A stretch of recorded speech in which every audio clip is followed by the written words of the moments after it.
Welcome to the War Room. I am your host, Jeff Lambert. You can follow me on Twitter at JeffLambert77. I'm here with my co-host, Mr. Ryan Searfoss. You can follow him at Foss534. What's up, Ryan? Not much, right? Talk about one of my favorite guys in the draft. Definitely.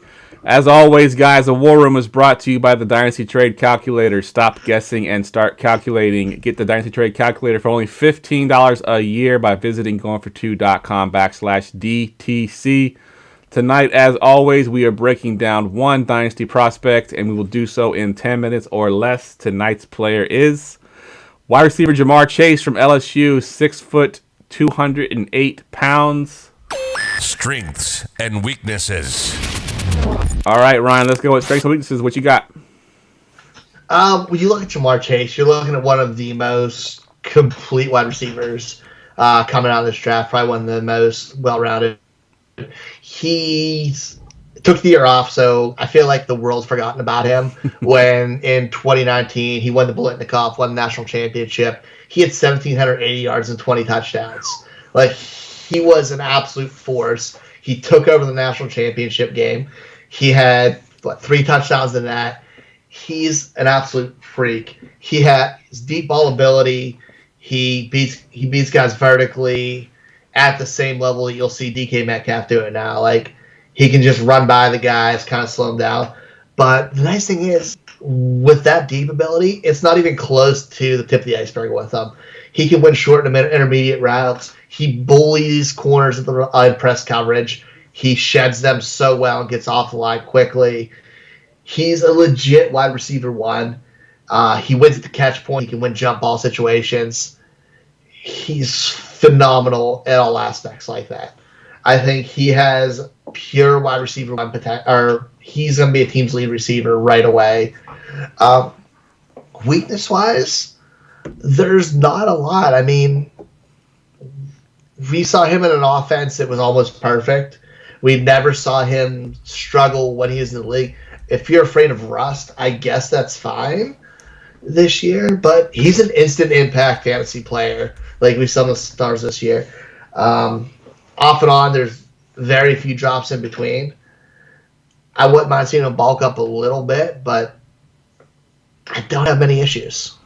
Yeah, and those numbers you gave from 2019, we forget that the guy on the other side of the field there, Justin Jefferson, he just had a monster year in the NFL too. So he was dominant with that guy in the field. I mean, I can imagine him in the NFL right now. He's going to be a beast. Who, where, and when. Who, where, and when. We'll go with the who. Who is your player comp? I'm going back a little bit. I'm going to Jimmy Smith, the old wide receiver for the Jaguars. Nice.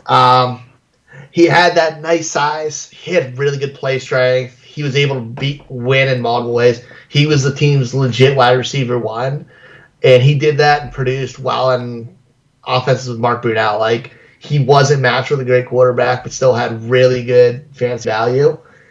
That's what Ja'Marr Chase is. He is going to play well no matter where he lands. And he's just such a complete receiver like that where it's plug and play. I like it. All right, what about where? Where we want to see him go in the NFL? What am my ideal situation? I feel like he's going to go close to the top 10, if not in it. I'd like to see Miami trade back and give Tua a legit wide receiver one. I want to see him somewhere where he's the guy. There's not much competition. Like Preston Williams and Devontae Parker, fine, whatever. They're not him. Like, he's instant impact there. I don't hate him to the Giants. I really don't. There's any of those teams in the top area, even the Jets, which I doubt they'll do because they seem to have their quarterback situation. But if they get Deshaun Watson, yeah, holy cow! Like, that's huge. Like, I want to see him land somewhere where he's the man right away because he's a star. He's a future star in the NFL. Yeah. What about Houston? Oh wait, that's right. They have the first round pick. They traded it away. Well, I mean, if they trade Deshaun Watson, then I absolutely point. don't want him in Houston because God knows what's going to be thrown to him. Yeah, good point. All right, what about when we drafted him in the dynasty drafts? I'm assuming towards the top here. Non-super flex, he's in my top 2. It's him and Najee Harris, depending on the team. They're the two draft prospects that I don't care where they land. I'm drafting him high. Like, there's no situation where I could see him not being a good fantasy player. So I'm going to go with my safe bets on this. All right, I like it. The bottom line. All right, give us the bottom line on Ja'Marr Chase. Bottom line is Ja'Marr Chase is one of the safest picks you can have this year's draft. But it's not just floor. It's a huge ceiling. You have top 5 fantasy potential in the ceiling with him. He could be as good as anybody we saw of last year's draft. If he'd have been eligible to come out last year, I would have still considered him being my top receiver.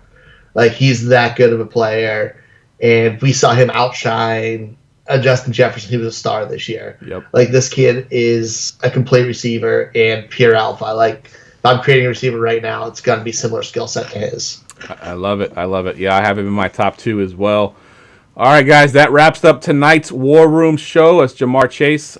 For Ryan, I am Jeff. We will see you next time.